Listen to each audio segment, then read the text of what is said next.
بسم اللہ الرحمن الرحیم۔ السلام علیکم۔ امید ہے کہ آپ صحت و ایمان کی بہترین حالت میں ہوں گے۔ آج کی ویڈیو میں ہم آپ کو بتائیں گے حضرت نوح علیہ السلام کے بارے میں، ان کی تبلیغ سے لے کر کشتی بنانے اور پھر عذاب الہی کے نازل ہونے تک کا واقعہ۔ قرآن مجید کی بہت سی آیات میں حضرت نوح علیہ السلام کے بارے میں فرمایا گیا ہے۔ مجموعی طور پر قرآن مجید کی 29 صورتوں میں آپ علیہ السلام کا ذکر خیر ہے۔ آپ علیہ السلام کا نام 43 مرتبہ قرآن پاک میں آیا ہے۔ مورخین اور مفسرین نے لکھا ہے کہ نوح علیہ السلام کا نام عبد الغفار یا عبد الملک یا عبد العلا تھا، اور نوح کا لقب انہیں اس لیے دیا گیا کہ وہ سالہ سال اپنے اوپر یا اپنی قوم کے اوپر نوحہ گریا کرتے۔ آپ علیہ السلام کے والد کا نام لمک یا لامک تھا، دادا کا نام متوشلخ اور پردادا کا نام ادریس علیہ السلام تھا۔ علی بن ابراہیم نے بسند حسن حضرت امام جعفر صادق علیہ السلام سے روایت کی ہے کہ حضرت نوح علیہ السلام 300 برس تک اپنی قوم کو خدا کی طرف دعوت دیتے رہے، لیکن قوم نے ان کی دعوت کو قبول نہ کیا تو چاہا کہ ان پر نفرین کریں۔ تو اس وقت ان پر طلوع آفتاب کے قریب آسمان اول کے فرشتوں میں سے 2000 گروہ نازل ہوئے، وہ عظمائے ملائکہ میں سے تھے۔ نوح علیہ السلام نے ان سے پوچھا کہ تم لوگ کون ہو؟ کہا کہ ہم سب آسمان اول کے فرشتے ہیں۔ آپ علیہ السلام سے سفارش کرتے ہیں کہ آپ اپنی قوم پر نفرین نہ کیجیے۔ حضرت نوح علیہ السلام نے فرمایا، اچھا میں نے ان کو 300 سال کی مہلت دی۔ 300 سال مکمل ہو گئے اور وہ پھر ایمان نہ لائے تو ان پر آپ نے پھر نفرین کا ارادہ کیا، تو دوسرے آسمان کے 2000 گروہ فرشتوں کے آئے۔ تو نوح علیہ السلام نے پوچھا کہ تم لوگ کون ہو؟ کہا ہم سب آسمان دوم کے قبائل ملائکہ کے 2000 قبیلے ہیں، اور ہم آپ کے پاس آئے ہیں اس لیے کہ آپ سے التجا کریں کہ آپ اپنی قوم پر نفرین نہ کریں۔ نوح علیہ السلام نے کہا 300 سال ان کو اور مہلت دی۔ پھر جب 300 سال تمام ہوئے اور وہ لوگ ایمان نہ لائے تو آپ علیہ السلام نے ان کے لیے بد دعا کا ارادہ کیا، جیسا کہ سورہ ہود آیت نمبر 36 میں اللہ رب العزت فرماتے ہیں، اور نوح کی طرف یہ وحی کی گئی کہ جو لوگ ایمان لا چکے ہیں ان کے علاوہ آپ کی قوم میں سے ہرگز کوئی اور ایمان نہیں لائے گا، لہٰذا جو کچھ یہ لوگ کرتے ہیں آپ اس سے رنجیدہ نہ ہوں۔ سورہ نوح آیت نمبر 26 سے 27 میں ارشاد باری تعالیٰ ہے، اور نوح نے کہا پروردگار روئے زمین پر بسنے والے کفار میں سے ایک کو بھی باقی نہ چھوڑ، اگر تو انہیں چھوڑ دے گا تو وہ یقیناً تیرے بندوں کو گمراہ کریں گے، اور یہ لوگ صرف بدکار کافر اولاد ہی پیدا کریں گے۔ حضرت نوح علیہ السلام کی اس دعا کے بعد اللہ رب العزت نے ان کو حکم دیا کہ کھجور کے درخت بوئیں۔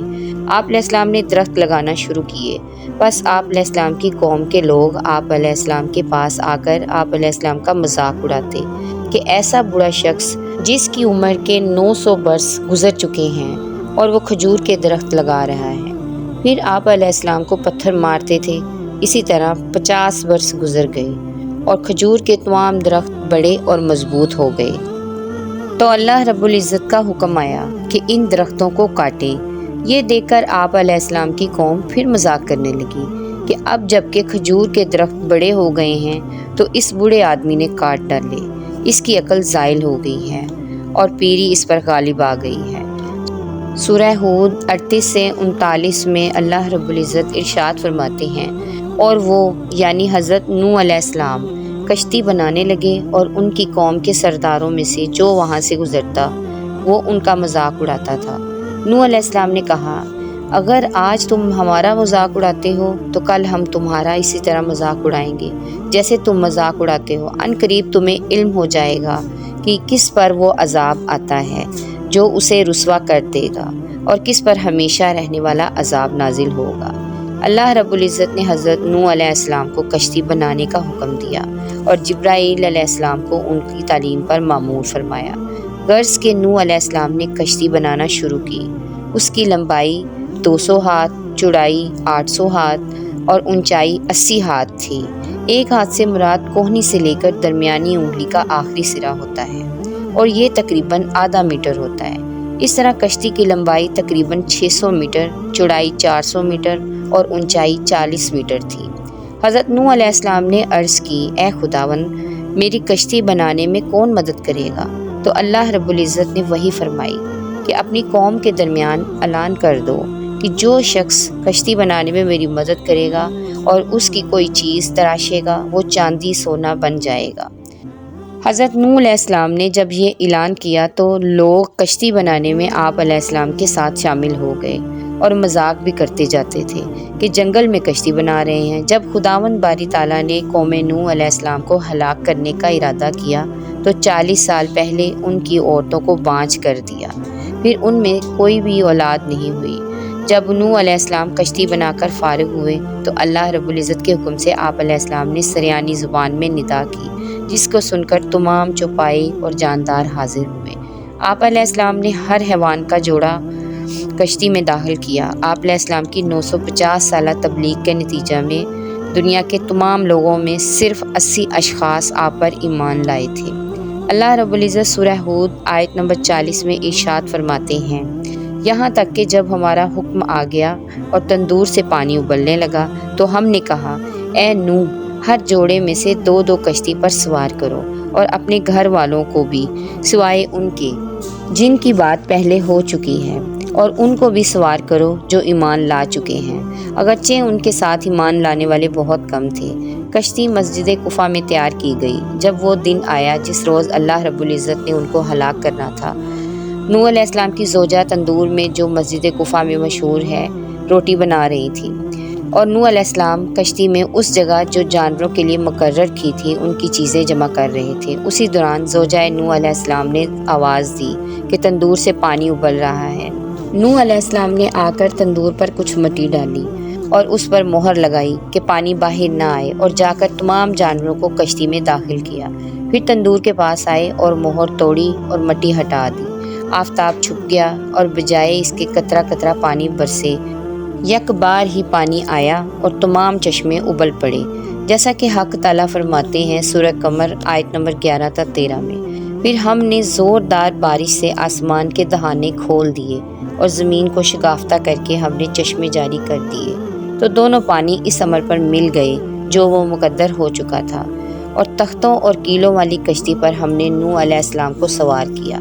اللہ رب العزت نے حضرت نوح علیہ السلام سے فرمایا کہ کشتی میں سوار ہو جاؤ، کشتی کے چلنے اور رک جانے کے وقت خدا کے نام کے ساتھ نجات کی دعا کرتے رہنا یا بسم اللہ کہتے رہنا۔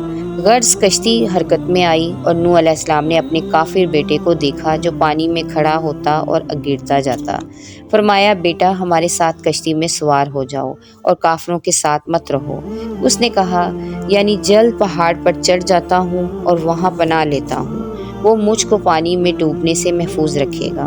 نوح علیہ السلام نے فرمایا، آج خداوند کے عذاب سے کوئی بچانے والا نہیں ہے، فقط وہی بچا سکتا ہے جس پر خدا رحم فرمائے۔ پھر نوح علیہ السلام نے کہا، پالنے والے، یقیناً میرا بیٹا میرے اہل سے ہے اور بے شک تیرا وعدہ سچا ہے، اور تو تمام حکم کرنے والوں سے بہتر حکم کرنے والا ہے۔